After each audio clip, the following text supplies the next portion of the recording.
할렐루야. 이사야서를 매주 우리가 좀 읽어보자. 저도 이번 주에 뭐 이것저것 하다가 좀 못 읽었어요. 오늘부터 또 읽어서 이번 주에 한번 채우려고. 여러분들도 좀 그렇게 시도하시고 그렇게 하시면 참 좋겠습니다. 이사야서랑 굉장히 분량이 많고 또 내용이 이렇게 어떤 스토리가 쭉 연결되지가 않아서 읽기도 쉽지 않고 깨닫기도 쉽지 않은 굉장히 난이도가 높은 깨닫고 그 말씀을 이해하기에 그렇게 만만한 책이 아닙니다. 그러나 제가 이사야서를 나눌 말씀을 주실 때 좀 주님 앞에서 좀 바로 아멘을 못하고 주님 저도 간신히 알아들을까 말까 그럴똥말똥하는 이 말씀을 어떻게 강론하라고 하시는 겁니까 하고 좀 그렇게 했는데 그때 성령께서 비춰주신 마음이 이때가 이 말씀이 선포돼야 됩니다. 그럼 풀어주시겠구나. 이때 이 말씀이 풀어져야만 돼요. 그 말은 이 시대를 향하여 비추는 말씀. 근데 이사야서의 내용이 사실 굉장히 복잡하고 어려운 것 같죠. 왜냐하면 모압에 대해서 경고하고 두로에 대해서 경고하고 아수르에 대해서 경고하고 바벨론에 대해서 경고하고 유다와 예루살렘과 북왕국의 계속 다른 대상을 향하여 경고하시니까 그때마다 그 내용이 조금씩 표현은 다르고 조금 내용이 다른 것 같으나 사실은 내용이 너무나 간단합니다. 그렇게 복잡하지 않고 똑같은 패턴이 또 반복되는데 뭐냐면 너희들이 지금 그 모습은 악하고 하나님을 떠난 모습은 교만한 그 상태는 하나님께서 반드시 징치하신다. 그대로 나가면 너희들 멸망한다. 심판이 바로 문 앞에까지 왔다.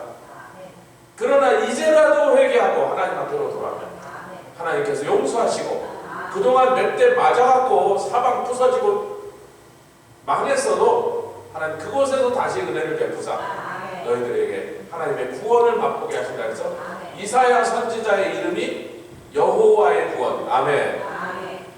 그리고 이사야서 전체 내용이 여호와의 구원이에요. 우리가 이런 데를 미가서에서도 보죠. 미가라는 선지자의 이름이 뭐냐면 미가서를 펴보겠습니다. 구약 성경에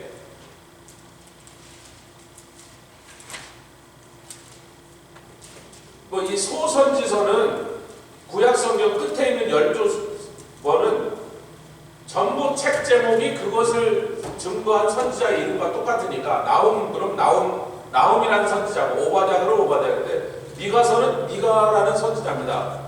미가서 7장 18절 미가서 구약 1298페이지요. 우리가 이사야서 전체 내용이 이사야의 이름과 같이 여호와의 구원이다 한 것처럼 미가서 선지자를 통해 주신 이 미가서 전체 내용이 미가의 이름과 똑같습니다. 7장 18절 시작. 주와 같은 신이 어디 있으리까? 이 내용이 그 문장이 히브리 말로 미가예요.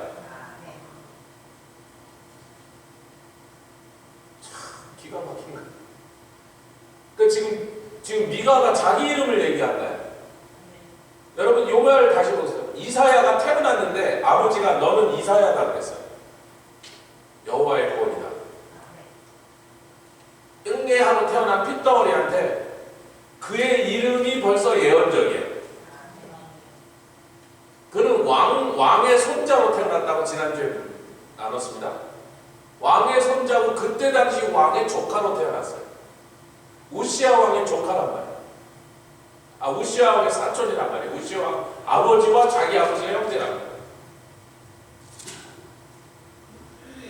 나중에 우시야 왕이 문둥병에 걸려서 빨리 죽었을 때 왕 노릇을 못하려다 이제 결국은 문둥병으로 죽게 되었을 때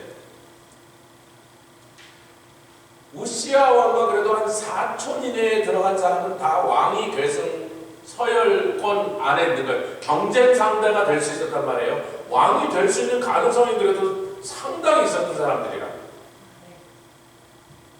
그런데 이사야는 왕궁으로 가지 않고 그 권력의 투쟁 속에서 자기도 자기 지분을 챙기려고 하지 않고 나라와 민족을 염려하면서 그 명분이었던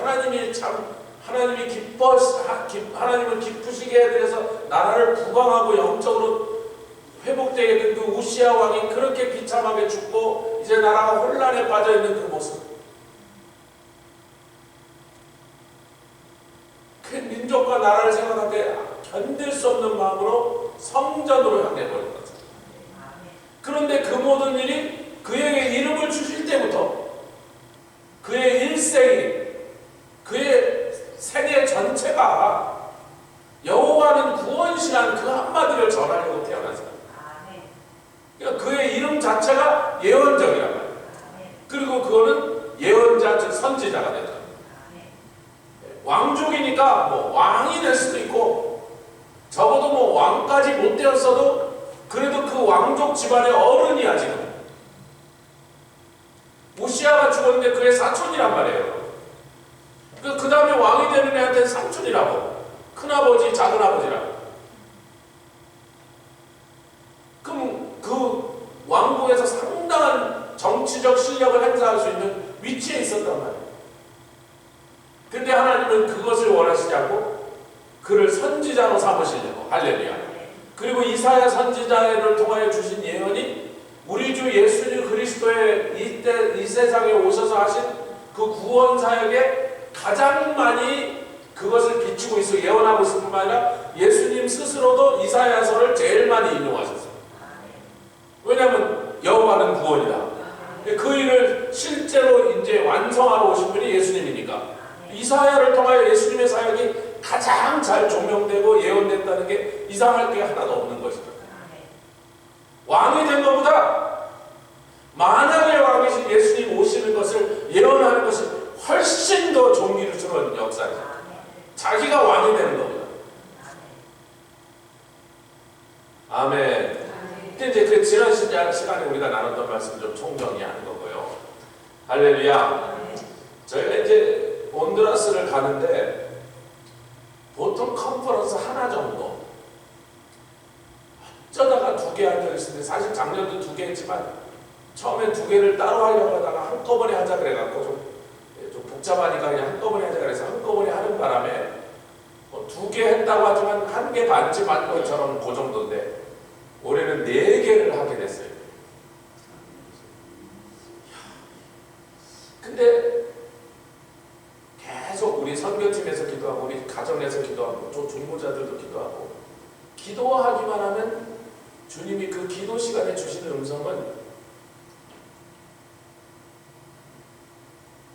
나의 영이 이 일을 이룰 거니까 뭐 너희들이 준비를 어떻게 하느냐 이렇게 달리지 않고 내가 나의 성령으로 그 자리에서 그 현장에서 역사하는 걸로 이 일이 될 것이니까, 그러나 그것을 위해서 더 기도하라는 것입니다. 저희가 한 4, 5년 전에 처음 뉴스 컨퍼런스를 할 때 그 나라에 여태까지 단 한 번도 뉴스를 위한 집회라는 것을 해본 적이 없다고 그 나라 40년 이상 목회한 목사님들이 증언하셨어요. 자기는 한 번도 그런 거 하는 걸 들어본 적도 본 적도 없다. 그런 일이 없었다. 개신교가 들어와서 뉴스를 위한 컨퍼런스를 한 적이 온두라스는 없었다. 40년 동안 목사 한 분이 50년 가까이 목사하는 두 분이 그렇게 말하니까 그건 사실이란 말이에요. 들어본 적이 없다. 우리 교회가 처음으로 뉴스를 놓고 그런 걸 하는 거죠. 제가 그렇게 선교사님을 설득하는데 6, 7년이 걸렸어. 5년 동안 안 하신다고 뭔지 모르겠다. 왜 하는지 그냥 목회자를 하자고. 5년 설득하고 6년째 알겠다고 그럼 하자고 그러는데, 하기로 해놓고는 강사와 저와 선교사 3사람이, 스피커와 또 제가 그래서 진행하고 선교사님 그 전체를 다 이끌어가야 되는 3사람이 단 한 번도 회의를 안 했어요. 3군데서 따로 기도했어요. 샌디에고, 온두라스, 피츠버그 3군데서 따로 기도만 하고요. 시작하는 아침까지 의논을 안 했어요. 왜냐하면 준비하는 동안에서 성령이 알아서 하신다는 거죠. 완전히 그런데 정말 불안하죠. 엉망이 되면 어떡하냔 말이야. 중구난방, 우왕좌왕, 갈팡질팡 어떡하냔 말이야. 근데 그때 선교 가시면 정말 복 있는 거예요. 그 3일 동안 하나님이 하시는 일을 보면서 저희들이 이 턱이 떨어졌어요. 이야, 정말 주님 멋지시다.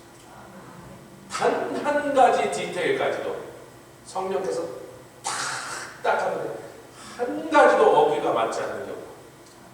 어쩌면 그렇게 우리 모두의 마음을 하나로 이끌어 가시네. 우리끼리 하나도 인도도 의논도 안 하고 뭐 사인도 주고받지 않고 그냥 앞에 나선 사람이 성령의 인도하신 대로 하고 우리가 쫙 따라가고 그 다음에 뭐 누가 나가든지 그렇게 쫙 했는데 마지막까지 그냥 촥촥촥촥 하고 막 별별 희한한 역사가 일어나는 거예요. 3일 동안 저희가 천국에 있었는지 땅에 있었는지 몰랐어요. 이번에도 제가 말씀드린 우리 아들이지만 또 웨스가 참 귀하지만 제가 볼 때 그런 곳에 가서 스피커로 설 만큼 그 정도로 지금 트레인되어 있는 건 아니라고요. 그래서 제가 아이고 주님 얘네들은 아직 그 정도는 준비 안 됐습니다. 여러분 제가 강사를 모셔오는데 정말 하나님이 그동안 귀하게 쓰시고 강력하게 말씀을 잘 듣는 것이 성령 충만하다고 내가 이미 알고 있는 그런 이미 트랙 레코드가 있는 강사를 모셔놓고 세워놓으면 마음이 편하겠습니까? 정말 그런 걸 한 번도 해본 적도 없고 지도할까 우리도 할까 그렇게 정말 걱정이 태산인 애들을 거기다 세워놓고 제 마음이 어느 쪽이 마음이 편하겠어요? 제가 딱 그런 경험이 수없이 있어서 잘한다고 누가 봐도 그분은 딱 할 만한 분이라 한번 모셔와서 딱 세워놓으면 저는 두 다리 딱 뻗고 자 목사님 나와서 하세요 딱 그러면 되는데 이제 젊은 청년들을 세워놨으니까 제가 바늘방석이야 바늘방석.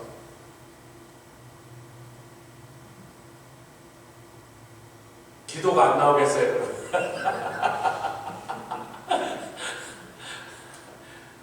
특히 웨스는 선교지 한 번도 안 가봤고 온두라스도 한 번도 안 가봤고 통역을 써서 예를 들다 통역을 써서 설교하는 것도 한 번도 안 해봤고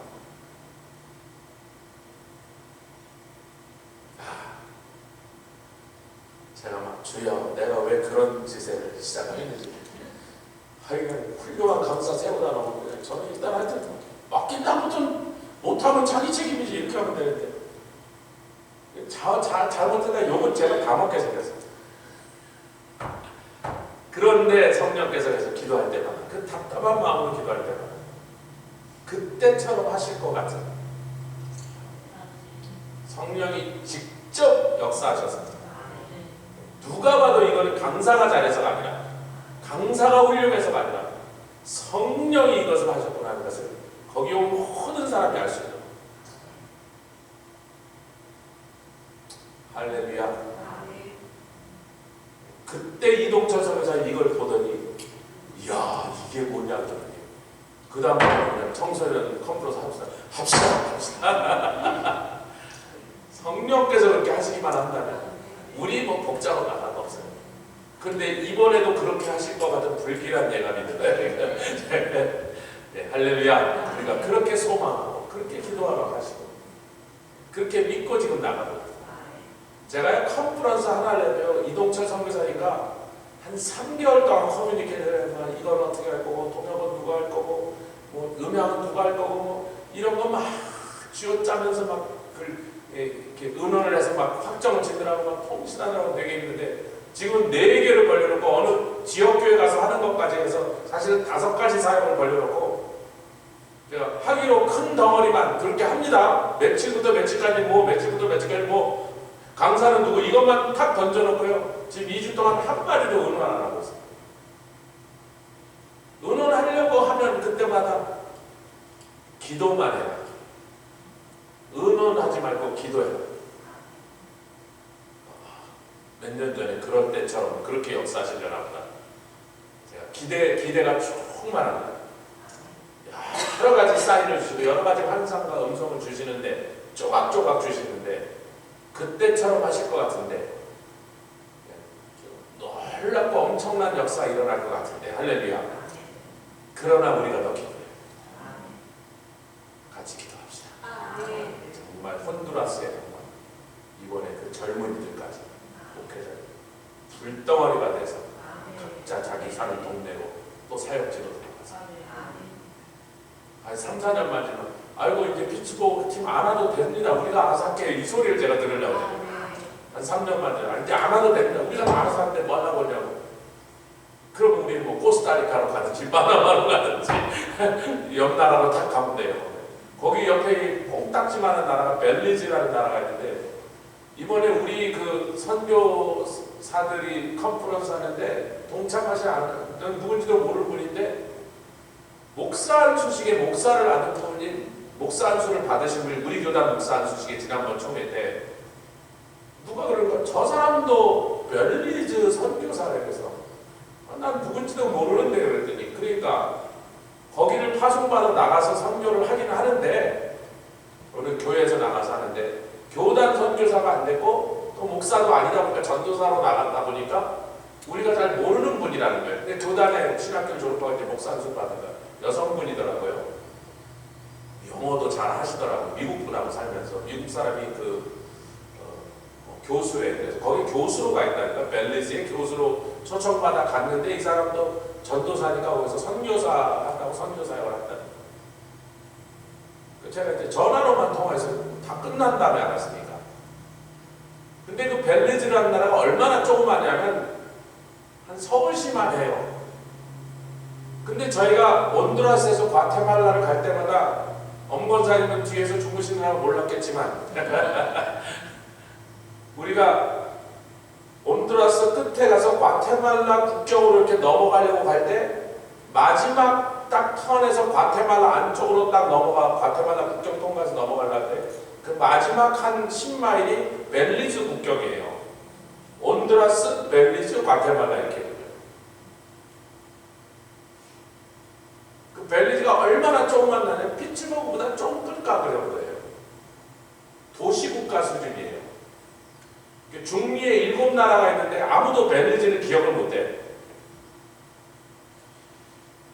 근데 그 나라는 제가 생선장사 때 살았어요. 세계에서 소라가 제일 많이 잡혀요.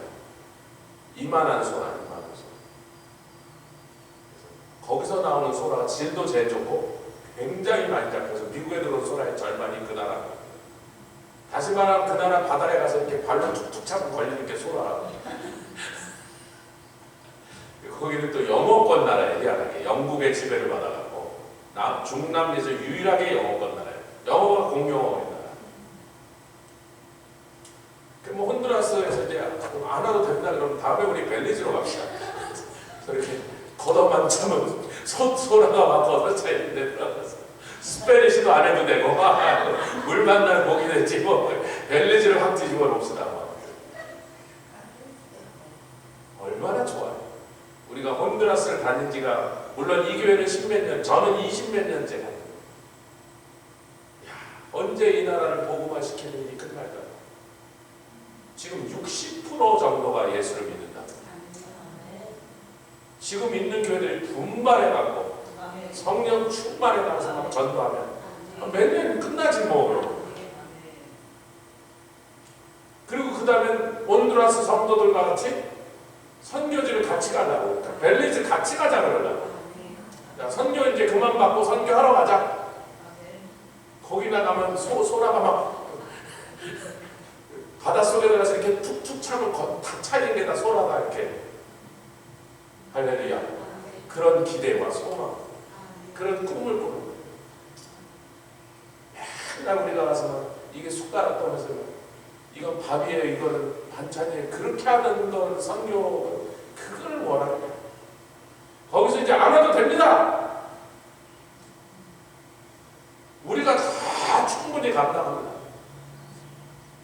우리가 거기에 점점 가까워지고 있어요. 고지가 눈에 보이기 시작하고 몇 년만 더 하면 거기까지 갈 것 같다. 할렐루야.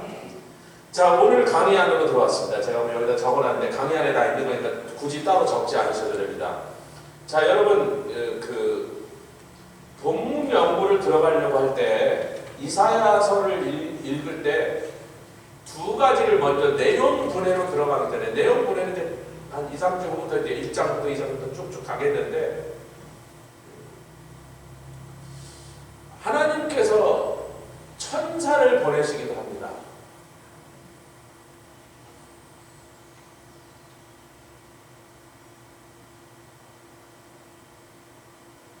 때로는 주님이 직접 천사처럼 나타나셔서 이 땅에 직접 오신 적도 있죠. 아브라함에게 찾아오신 것처럼. 또 야곱과 씨름하신 분도 천사라고 표현을 해놨지만 나중에 보니까 그분이 주님이었던 것 같아요. 모세에게도 처음에는 천사의 소리라고 얘기했는데 가시나무 여기 불꽃 가운데서 조금 지나니까 주님이 말씀합니다. 그런데 천사를 보내실 수도 있고 당신이 직접 얘기하실 수도 있는데 그렇게 인간인 메신저를 통해서 당신의 뜻을 전하시기를 이렇게 기뻐하시는 하나님을 찬양합니다. 마치 우리가 필요하신 것처럼, 마치 우리 같은 동역자가 절대적으로 없으면 안 되는 것처럼 우리의 위치를 격상시키시는 거예요. 여러분 여기 보시면요, 제가 구약에 나온 선지자로 번역된 모든 단어를 다 확인한 겁니다. 한 200개쯤 되는데 197번 나비라고 적혀 있습니다. 호랑나비 아니고 히브리 말입니다. 나비예요. 나비 이게. 그래서 아니 200번쯤에 197번이니까 그냥 구약에 나오는 선지자라는 단어는 그냥 거의 다 나비라고. 나비가 선지자라는 것을 일단 대표적인 히브리 언어입니다. 그래서 여기서 inspired다 그러면 영감을 받았다. 같이 하겠습니다. 영감을 받았다. 네, 영감된 감 아니고 이 영감은 뭐죠? 하나님의 영, 성령을 받았다. 이런 구약적인 표현입니다. 아멘. 그러니까 하나님의 선지자, 이게 다 선지자가 뭐냐는 것을 구약에서 사용한 용어들을 저희가 먼저 정리할 때, 선지자가 되려면 어떤 인간적인 자격과 조건과 출신과 배경은 하나님 그걸 문제 삼는 게 아니고 당신의 성령을 부어주사, 아멘. 그 성령으로 말미암아 선지자 노릇을 할 수 있다는 거예요.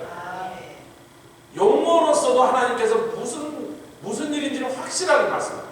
그리고 우리가 아는 대로 구약 시대에는 성령을 받은 저 사람이 여호와의 신이 임했다 그러면 즉각적으로 그 사람이 예언을 해버리더라고요. 모세가 70두 장로를 불러서 하나님의 산에 같이 올라갔는데 엘락과 메달은 기분 나쁘다고 안 왔어. 장막에서 맨날 오라 가라고 지가 그렇게. 그리고 안 갔어요.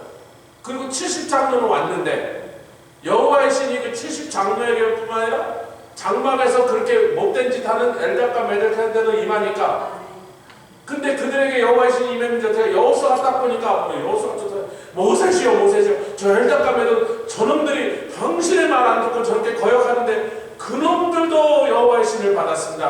못하게 하시옵소서. 뭘 못하게 하라고? 지금 예언을 하고 있어요.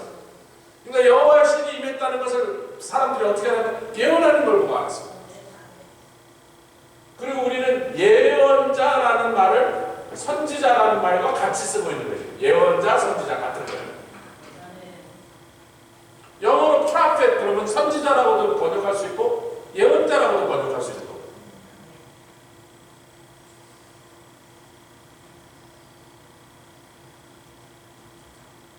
이거는 미가서 2장 11절에 나오는데 여러분 강의 안에 다 있습니다. 여기서는요, 하나님이 선지자로 만들지도 않았는데도 불구하고 어떤 자가 자기가 예언하겠다고 하면서 떠들고 있으면 백성이 그래 너 예언자 해라, 너 선지자 해라, 이런 아주 개판된 상황을 얘기하시면서 선지자라고 하는 단어를 나오타프라는 단어를 썼습니다. 이 나오타프라는 단어는 미가서 2장 11절에 나오타프라는 단어는 잡다마다 한다마다 그냥 편하게 터놓고 이야기다. 그냥 주절주절 떠들다. 혹은 스며 나오다. 스며는데 스팀 같은 게 스며 나오다. 말이 스며 나오다. 중요한 말이 아니고 당연히 하나님 주신 그런 무슨 놀라운 영적인 메시지가 아니고 그냥 이웃집에 놀러가서 한담 나누듯이 티 마시면서 흰소리 하듯이 그냥 쭈얼쭈얼 주절거리는 그런 걸 하다, 그런 뜻이에요. 근데 그 사람이 선지자겠느냐라고, 그런 놈들이 어떻게 선지자라고 부를 수가 있느냐, 이런 한심한 상태가 벌어졌다. 오늘날도 강단에 올라가서요, 자기 사견을 얘기하고 자기 감정 얘기하고 자기 읽은 책 얘기하고 이런 것이 여기에 해당되는 거예요. 여기. 그게 무슨 하나님의 음성을 지금 하나님의 백성들이 하나님께 받은 음성을 지금 증거하는 시간이냐면, 제가 지금 우리 교회하고 아무 상관없이 어디 딴 데 사시는 분이 한국에서 제가 만났던 어떤 목사님의 가족인데 뭐 큰 위기가 있다고, 목사님 저 좀 도와주세요. 그 목사님 계신 데서 그렇게 멀지 않으니까 몇 시간 떨어져 펜실베이니아 주더라고요. 그래요. 제가 연락을 했는데 자기네 가정이 지금 완전히 막 엉망진창이 돼서, 자기네가 이제 다니던 교회에서 그 목사님이 이렇게 강대상에 올라가서 자기가 찬양 인도했는데, 찬양 인도 끝나고 나서 탁 앉으면 설교가 탁 올라서 오늘 한 찬양이 마음에 안 드는 걸 갖고 자기를 이렇게 야단했어요. 여러분, 제가 우리 아들이 찬양 인도를 해도요, 뭐 마음에 안 드는 것도 있고 좀 부족한 것도 있고 좀 이렇게 하면 더 좋겠네 하는 게 있어도요, 절대로 걔가 찬양 인도하고 그날은 그만합니다. 며칠 지난 다음에 걔가 상처받지 않도록 며칠 지난 다음에, 야, 다음에 찬양 인도할 때 이런 건 좀 이렇게 좀 하는 게 더 좋아, 그렇게 하는 게 좀 이래서 안 좋아. 며칠 기다렸다는데요, 찬양 인도 딱 끝나자마자 그날 목사가 타고 올라가서 뭐 오늘 왜 그딴 찬양을 했느냐 막 이렇게 하니까, 하여튼 강대상에 올라가서 제가 지금 선지자 얘기를 하다 이러는 거예요. 선지자는 뭐예요? 하나님이 전하라고 주신 메시지를 제일 먼저 받은 사람이 그 말씀을 아직 받지 못한 사람들한테도 주님이 이렇게 말하라고 하더라. 아멘. 주님이 당신들을 향해서 이렇게 하지 않으면 큰일 난다더라. 지금 이렇게 하면 산다더라. 이렇게 하면 죽는다더라. 그 얘기 말고는 아무 말도 다른 말을 더하면 안 되는 거예요. 그런데 이 나우타프는 뭐예요? 그 반대라는 거예요. 잡담하듯이 자기가 선지자 노릇을 하는 거예요. 한담하듯이 예언이라고 하는 거예요. 그냥 쓰면 알았어. 방귀가 새듯이, 김이 새듯이 말이 새고 나서 아무 가치도 없고 내용도 없고 진리도 아니고 하나님께 들은 메시지도 아닌 걸 그냥 주절주절 떠들고 그것을 선지자 노릇한다고 하는 것이니, 그러니까 구약 성경에서 선지자라는 단어를 4단어를 썼다고 하지만 이거는 사실 선지자가 아닌 것을 설명하고 있느라고 쓴 단어이기 때문에 정확하게 선지자라는 뜻이 아니에요. 이렇게 잡담하다 이런 뜻이에요. 잡담을 하면서 지는 선지자 노릇한다라고 이런 망령된 소리를 한다, 이렇게 지금 미가를 꺼내서 말씀하고 계십니다. 그러니까 실제로는 뭐예요? 나비, 호재흐 같이 할까? 나비. 그리고 요거는 각각 한 번씩만 써있어요. 코제흐 같이 할까? 코제흐. 이것은요, 비전을 보는 자라는 뜻이에요. 자, 우리 구약에는요, 예언을 하는 것이 성령 받은 표시였는데, 신약에 오니까 뭐예요? 방언을 하는 거예요. 그리고 너희 젊은이들은 환상이 뭐예요? 환상을 영어로 쓰면 뭐라고 쓸까요? 비전이에요.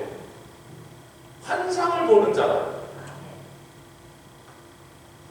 그런데 이 환상을 보는데 이 말이 코제우라는 단어가 선지자로는 딱 한 번 번역이 됐는데 선견자라고 번역된 적은 여러 번 있어요.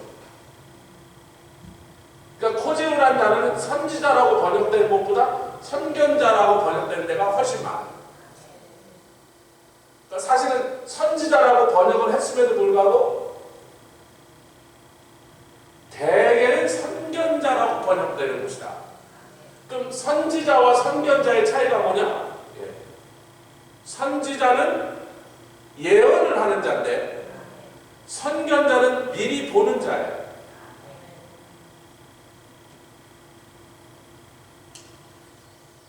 잠깐만, 저 좀 보세요. 제가 우리 교회에서 환상 보는 사람이 많은데 교회에서 환상 본 얘기를 못하게 금지하세요. 선견자는 보고도 말 안 합니다. 근데 사람들이 찾아가요. 내가 하나님의 뜻을 알아야 되겠는데 이럴지 저럴지 모르겠는데 당신이 좀 하나님께 대신 물어봐고 나에게 내가 듣지 못하는 하나님의 뜻을 좀 알려달라고. 선견자를 찾아갑니다. 그 사람 집에.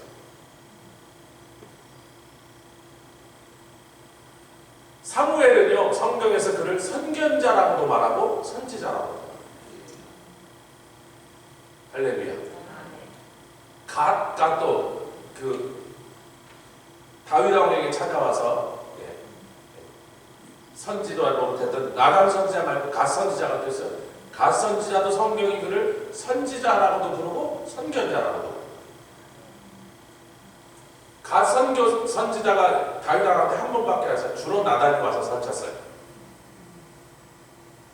갓은 어떤 사람이다? 망가요. 그럼에도 불구하고 하나님이 가서 말하라고 할 때 말했기 때문에 선지자라고 해요. 보통은 보면요, 보고 가만히 있는.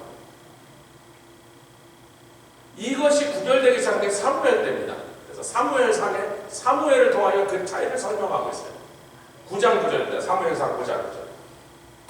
여러분, 우리가 선지자가 뭔지를 알아야 선지서를 지금 우리가 들어갈 수 있다는 거예요.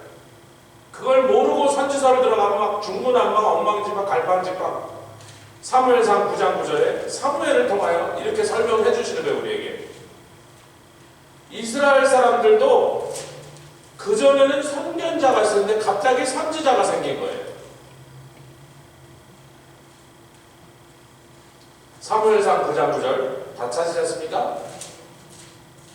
찾으셨습니까? 아직도 넘기면서 내그랬습니다, 제가. 자, 9장 9절 다 찾으셨어요? 네, 시작. 옛적 이스라엘에 사람이 하나님께 가서 물으려 하면 말하기를 선견자에게로 가자. 왜냐하면 그 사람은 우리가 보지 못한 것을 벌써 보았다는 거예요. 그런데 왜 하필이면 사무엘 시대에, 여러분 절 보세요. 이게 어느냐면요, 사울을 등장시키는 상황에서, 사울이 뭐예요? 이스라엘의 초대왕입니다. 그러니까 이스라엘이 사사들이 다스리는 국가에서, 그 사사들이 다스리는 국가에는 선견자들이 활동했는데, 그들은 하나님으로부터 여러 가지 환상을 보고 비전을 보았으나 나와서 그것을 떠드는 일이 없었어요.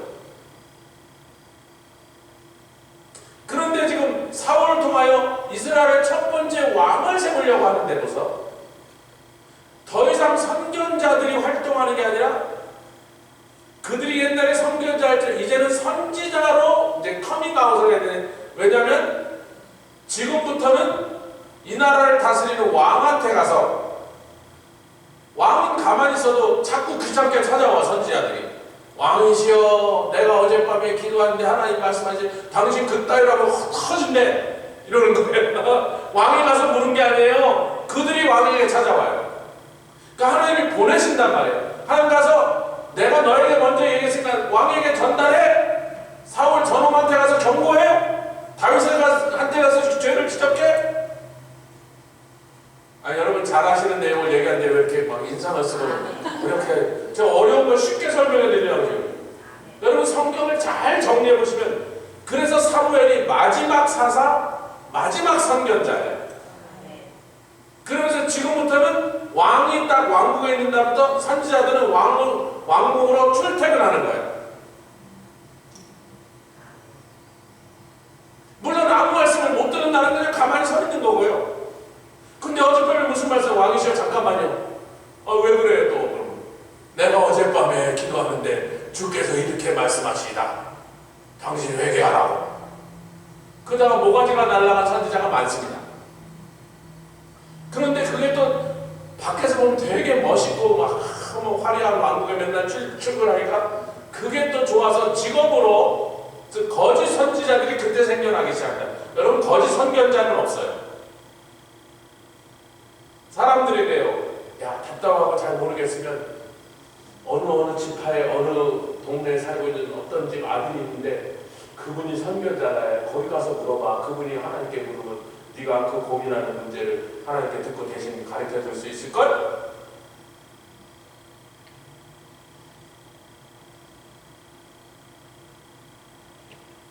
제가 멀리 몇 시간 떨어진 데 계신 분을, 대학교 교수입니다. 근데 영적인 문제에서 지금 혼란한 거예요. 가정에 너무 많은 사고, 지금 정말 가정이 깨지게 생길 정도로 되니까 근데 뭐 자기한테 조언을 주는 자기 저한테 의뢰한 분이 친척인데 그분도 목사고 사방에 목사인데 막 이 목사는 이만하고 저 목사는 저만하고 헷갈려 죽겠는 거예요. 누구는 이렇게 하라고 하고 누구는 그렇게 하면 큰일 난다고 하고 그러니까 제가 이제 지난 3일 동안 전화 좀 너무 머니까 내가 지금 성교 가기 전이라 거기까지 쫓아는 못 가겠고 전화를 합시다. 긴 얘기 못하겠으니까 짧게 해야 되니까 저랑 집사람이 기도하면서 받은 음성대로 딱딱 몇 마디만 해서 자기가 못 받으면 받는 분한테라도 가서 물어봐야죠. 자기가 확실치 않으면 확실하게 보고 들은 사람한테라도 물어봐요. 그게 선견자. 답답한 쪽에 찾아갔다고요. 답답한 사람들이 사무엘에게 찾아갔어요. 그런데 왕이 딱 들어선 사람부터는 그 왕이 결정하는 게 이스라엘 온 민족과 그 국가의 운명을 바꾸니까 그놈이 이상한 짓하고 망령된 짓을 하면 나라가 멸망해버리니까 온 하나님의 것을 한꺼번에 다 맞아 죽으니까 그 꼴을 바라볼 수가 하나님께서 선지자야 빨리 가서 얘기해. 선지자를 등 떠미는 거야. 갔다가 둘 중에 하나는 모가지 잘려요. 여러분 얼마나 많은 선지자들이 왕한테 하나님 말씀 증거하고 모가지가 잘렸는지 모른단 말이에요. 그러나 거짓 선지자들은 하나같이 특징이 있으죠. 왕이 듣고 싶은 얘기는 절대로 듣기 싫은 소리는 절대로 하지 않는다. 그의 죄는 절대로 지적하지 않는다. 열받게 하면 모가지 날아간다. 그러나 왕에게 아부를 하고 아첨을 하고 잘하신다고 명분이라고 지금 당신이 하는 게 하나님의 뜻과 다 일치한다고 주님이 이렇게 잘 될 거라고 얘기하시다. 오늘 전쟁하면 승리할 거라고 해서 그 모든 거짓 선지자들은 왕한테 비단도 받고 음식도 받고 선물도 받고 할렐루야. 자식도 막 관리고 세고 주고. 왜 그 거짓 선지자를 길을 쓰고 왕국에 갔죠? 그 왕한테요 좋은 선물 받고 황금과 귀한 선물을 받는 건 되게 너무 쉬워. 뭐만 얘기해 주면 돼. 그놈이 듣고 싶은 얘기만 해주면 돼. 거짓 선지자를 왕궁에서 모처럼 달라붙어서 거머리처럼 달아서 왕의 피를 빨아먹고 사는 거예요. 그놈 듣고 싶은 얘기만 해주면 되니까. 세상에 뭐 그게 뭐 아이고 너 좋고 나 좋고 서로 기분 좋잖아. 나는 황금 받아서 좋고 저놈은 기분 좋은 얘기 들어서 좋고.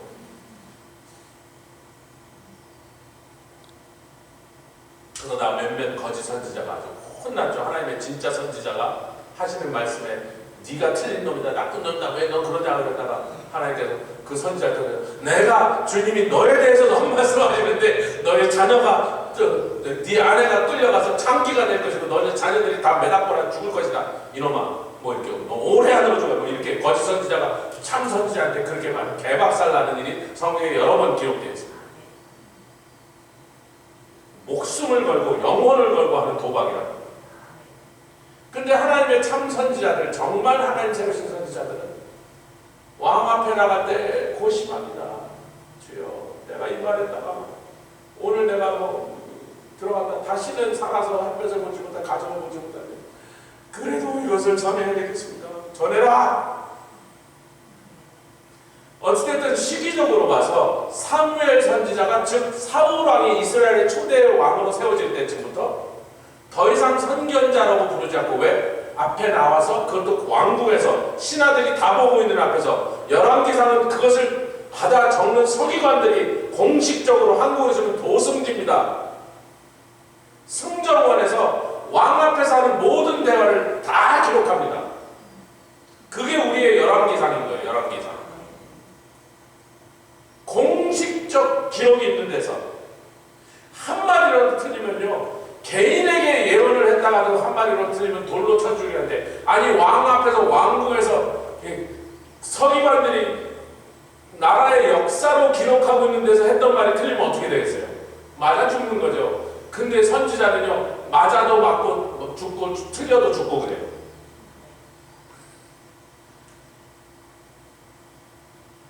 틀리면 당연히 죽어야 되는데 맞아도 죽었어. 왜? 왕이 듣기 싫은 말이니까. 자기의 죄를 들춰내니까. 자기 보고 회개하라고 그러니까. 맞아도 죽고 틀려도 죽고. 세상에 이렇게 돼버려요. 맨날 뭐 감옥에 쳐놓고 구덩이에 쳐놓고 참 생길 건 하나도 없죠. 잃을 것만 있는데. 그런데도 뭐예요? 하나님께서 가서 잡니다. 그게 선지자. 남이란 말입니다. 그래서 선지자와 선견자의 차이를 우리가 확실히 알아야 된다. 사무엘상 9장 9절 이후로 선견자라는 표현을 쓰지 않습니다. 그런데 선견자라고 부르는데 그 사람이 선견자로서 활동하는 얘기가 없어요.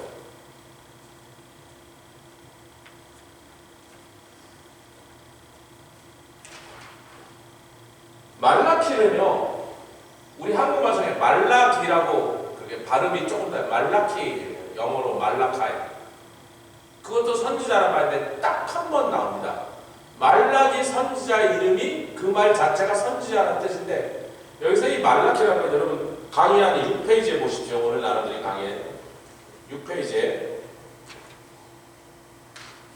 제일 마지막 4번 같이 읽겠습니다. 시작. 말라키, 구약의 마지막 책인 말라기의 저자 말라기 선지자의 이름이면서 동시에 그 뜻은 선지자, 행정관이다. 그러니까 관리라는 뜻이에요. 왕이 임명하는 관리라는 뜻인데, 이 말라키는 나라는 말라크라는 나라에서 났습니다. 이 말라크라는 나라는요, 보통 그냥 직역해서 엔젤, 하지만 여기서는 천사라는 뜻이 아니고 메센저라는 뜻. 같이 하겠습니다. 메센저. 제가 계속 그러죠. 신약에 나오는 앙겔로스라는 단어도 메센저라는 뜻이에요. 근데 앙겔로스, 여러분 앙겔로스가 엔젤이잖아요. 영어로 따보면 엔젤이잖아요. 구약의 말라크가 신약의 앙겔로스인데 그 둘이 다 천사라고도 번역될 수 있지만 어떤 의미에서 천사냐? 하나님의 말씀을 가서 전하는 메센저로서의 천사란 말이에요. 전쟁하는 천사는 천군이라고 불러요. The Army of Heaven 그래요. 근데 말을 전하는 종들은 천사라고 부르는 거예요. 우리는 서양의 그 디즈니 영화를 너무 많이 봤고 이렇게 파닥파닥거리면서 날아다니는 거 그거를 천사라고 자꾸 엔젤은 그거라고 자꾸 생각을 하니까 엔젤의 원뜻은요 하나님이 보내는 메센저라는 뜻이에요. 그래서 우리 한국말 성경에 천사라고 번역된 몇 군데가요 사실은 예수님을 나타내거나 우리를 나타냈는데도 천사라고 번역해서요. 앙겔로스라는 단어나 말라크라는 단어를 너무 자동으로 천사라고 번역했던 번역자들의 실수란 말이에요. 우리 예수님을 천사처럼 표현한 것도 그 번역이 잘못돼. 천사라고 말해요. 예수님도 메센저였다. 아멘. 그 얘기를 하려고 그런 거예요. 근데 이 말라크라는 단어는요, 그 단모 말라크가 장모 말라크. 그 말은 왕이란 뜻도 되고요. 왕이 파견하는 보안관, 행정관, 대사 혹은 전령 혹은 선지자. 영적으로 하나님이 보내실 때 선지자고 세상이 왕이 보낼 때 왕 자신도 말라크라고 부르고 그 말라크라는 단어에서 파생돼서 말라키가 된 거예요. 왕 자신일 수도 있고 왕을 대신하여 그래서 이것은요 사실은 신약에 누구를 가리키냐면 사도적인 직분을 가리킵니다. 그러니까 옛날에 구약의 선지자 속에 이미 다 들어있죠. 예언적이다? 예언적이다 뭐예요? 하나님의 성령이 임하면 하나님의 메시지를 떠들게 돼 있다. 선견자는 뭐예요? 비전을 보는 자인데 이게 계시적이라는 거예요. 계시적이 뭐예요? 자, 계시를 다시 설명합니다. 지난주도 설명. 계시는요 덮여있던 뚜껑, 그래서 덮여서 감춰졌던 것을 뚜껑을 열자는 뜻이에요. 그러니까 감춰져 있던 것이 갑자기 누구에게만 싹 보여주는 거예요. 아니 누구에게만 보여주고 그 나머지 사람 못 보게 했다는 거예요. 그 사람한테만 보여줘요. 보셨죠? 청모사님? 딱 하더라고요. 그리고 또 계시라는 말은 묵시라고 합니다. 여러분 제가 어렸을 때는 요한 계시록이라고 하지만요 옛날 목사님들이요 일제시대 신학교나 목사님 묵시록 3장 3절 봅시다 이랬어요. 계시록이라는 뜻이었어요. 계시록, 묵시록 같은 단어예요. 묵시 계시. 그 묵시 계시가 뭐라고요? 다시 어떻게 하는 거라고요? 사람도 못 보게 해놓은 비밀인데 누구에게만 살짝 열어서 보여주시고 도로 뚜껑 닫아버려요. 요한이 본 마지막 날의 계시는요, 지금 지구상에 어떤 사람도 요한이 본 것만큼 본 사람 없어요. 왜? 요한은 아예 천상으로 데리고 올라와서 하나님의 보좌에서 거기서 보게 하셨어요. 그 정도로 본 사람은 아무도 없다고. 비슷한 거 본 사람, 쬐끔 본 사람 많아요. 그러나 요한에게 보여주신 것처럼 자세히 보여주신 사람은 없어요. 그리고 2000년 지났는데 여태 그 후로 뭐 수많은 예언가들이, 제가 요즘 설치는 가짜 선지자들이요. 그건 강의 끝에 이제 오늘 강의 끝도 우리 글로 가니까 없죠. 아이고 막 시간을 거의 다 써버려야 돼요. 예, 대충 다 설명이 됐으니까 우리 8페이지까지 넘어가겠습니다. 한 5분만 더 하고 시간 되는 데까지. 8페이지 중간에 골뱅이에부터 이쯤에서부터 시작. 이쯤에서 우리는 선지자로 불림을 받기 이전에 선지자들의 삶의 모습은 어떠했는지, 또 그런 것들에 대해 성경은 얼마나 중요성을 두고 다뤘는지 살펴봅시다. 다시 말해서 이사야가 왕족이었다는 사실도 우리가 다른 곳에서 족보를 뒤져보니까 아니 이사야 이 사람이 왕족이었네 이걸 알게 된 거지, 이사야서에는 전혀 그런 얘기 한마디도 없어요. 이사야가 누군지, 어린 시절에 어떻게 컸는지, 착했는지 못됐는지, 뭐 공부를 잘했는지, 빵점 맞는데 한마디도 없어. 그 사람이 왕족이었다는 언급도 없어. 예레미야가 뭐 해먹던 사람인지 없어요. 갑자기 하나님께서 예레미야야 내가 뱃속에서부터 태중에서부터 너를 택하고 구별하였으니 이제부터 가서 선지하라. 아이고 슬프도소이다. 나는 어린아이가 말도 못하는데 왜 나한테 그런 것입니까? 딱 한 군데 그 사람이 뭐 해먹던 사람인지 직업이 밝혀진 사람은 아모스밖에 없습니다. 아모스가 선지자할 때 주여 나는 선지자도 아니고 선지자의 아들도 아닌데 왜 나한테 갑자기 뚱딴지처럼 선지자를 시키려고 하나이까? 나는 양을 키우고 뽕나무를 키워서 하는 농부인데 무슨 농부에게 어울리지 않는 선지자 노릇을 하는가? 다른 사람 시키시옵소서. 여러분 그 대단한 구약 성경의 최고 선지자는 누가 뭐라 해도 모세와 엘리야죠. 그러니까 모세와 엘리야가 예수님과 함께 변화산상에 나타난 거예요. 구약을 대표하는 두 인물이라는 거예요. 예, 구약의 선지자의 최고 선지자. 엘리야가 오리라. 그렇게 이스라엘 백성이 계속 기다려. 엘리야가 오리라. 왔는데 못 알아보더라. 세례요한. 세례요한이 여자가 낳은 자 중에 제일 큰 자더라. 그때까지는 다 여자가 낳은 자잖아요. 그 다음에 성령으로 낳은 자가 있지. 구약의 세례요한 이전에는 전부 다 여자가 낳고, 세례요한 이후에는 예수님을 통하여 성령이 낳은 자예요. 성령이 낳은 자 중에 제일 비리비리한 사람이 여자가 낳은 자 제일 센 자보다 더 크다. 아멘. 제가 지금 되게 멋진 말을 했는데 미처 아멘 하는 걸 놓쳐갖고 듣느라고 정신이 없어요. 성령이 낳은 자 중에 제일 비리비리한 사람이 여자가 낳은 자 제일 센 자보다 더 크다. 그게 신약의 성령 받은 백성들이 하나님께 받은 특권입니다. 근데 어찌됐든 여러분 보세요.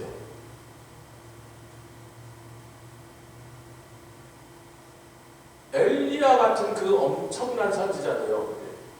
열왕기상 18절에 디셉 사람 엘리야에게 하나님의 말씀이 와요. 엘리야가 뭐 해먹던 사람인지 아버지 이름도 안 나요. 몇 살쯤인지, 결혼은 하셨는지, 노총각이었는지 안 나와요. 구약을 대표하는 선지자 엘리야에도, 여러분 모세는 왜 그 배경이 나왔죠? 모세는 선지자였으면 동시에 이스라엘이라는 국가를 창설하여 첫 번째 위대한 영도자, 그 나라의 국부와 같은 사람이니까 그 사람의 생애를 다뤄준 거예요. 선지자로서의 모세에 대해서는 한마디도 안 나온 겁니다. 그냥 호렙산에서 가시떨기나면서 하나님 만난 그 사건이 선지자로서 그를 소개하는 첫 번째 문제예요. 그러니까 선지자는 그 사람의 출생과 배경과 집안의 배경, 학력 이런 게 전혀 언급되고 있지 않다. 다시 말하면 선지자 노릇한데 그것이 꼭 필요한 것도 아니고 중요한 것도 아니다. 선지자가 되려면 뭐가 있어야 돼? 성령을 받아야 돼. 근데 여기서 이제 제가 다음 시간에 일로 돌아와야 되는데 시간이 다 됐으니까 그 말에 사람들이 오늘날 21세기의 성령파 그리고 자기를 선지자라고 떠들고 다니는 자들이 한 가지 크게 놓치는 게 있는데 선지자를 딱 세우시고 작정하실 때는 어떤 사람이라도 내가 누구라도 되는 선지자만 내 성령을 부으면 나의 영을 그에게 부으면 그 어떤 못난 사람 부족한 사람이라도 결격사고 있는 사람 내가 다 선지자로 하게 할 수 있다라는 하나님의 그 놀라우신 말씀과 함께 그 반대에는요 그것의 밸런스를 무엇이 잡고 있냐면 선지자가 되는 사람이라고 이러는 거야. 에스겔아 두루마리 성령이 보이지? 먹어.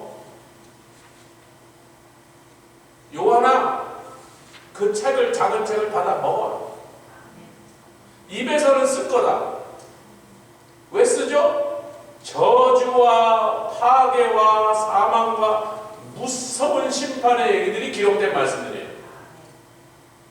그걸 전하면서 기분 좋은 것은 선교자가 아니에요. 파괴가 올 거다, 막 다 죽을 거다 그 얘기를 하면서 에이고 잘됐다 이놈들아, 독자다 생통이다 이놈들아. 그게 무슨 하나님의 사람이에요. 자기도 묵은 거예요. 예레미야가 그래서 울부짖은 거 아닙니까? 자기가 예언한 대로 수십 년 동안 예언하게 사실로 일어난 거 보고 그의 마음이 더 참담하게 나는 어찌하여 이렇게까지 하십니까? 그 예언이 틀렸다면 맞아 죽었을 건데 맞았더니 더 슬퍼하고 있는 거예요. 왜? 그가 전하는 증거와 말씀드리자 심판과 파멸과 막 살육과 끔찍한 얘기들이었기 때문에 네 입에서는 쓸 것이다.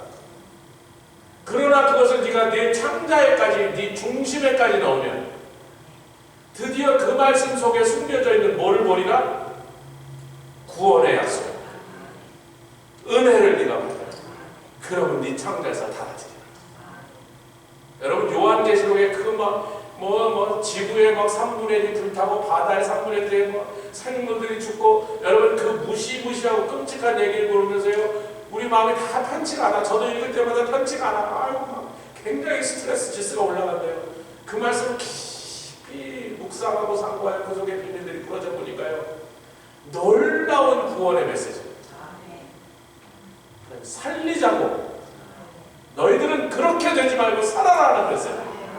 내 백성아 거기서 나와라. 어찌하여 그들과 함께 멸망하려고 합니다. 은혜의 메시지. 근데 이 두 사람 다 어디까지 올라가서 이 메시지를 받아온 사람들이에요? 하나님의 보호자 앞까지. 에스겔서 1장 보니까 그의 보호자 앞에 청옥같이 하늘을 항상 파란색으로 표현한다 그랬죠? 청옥같이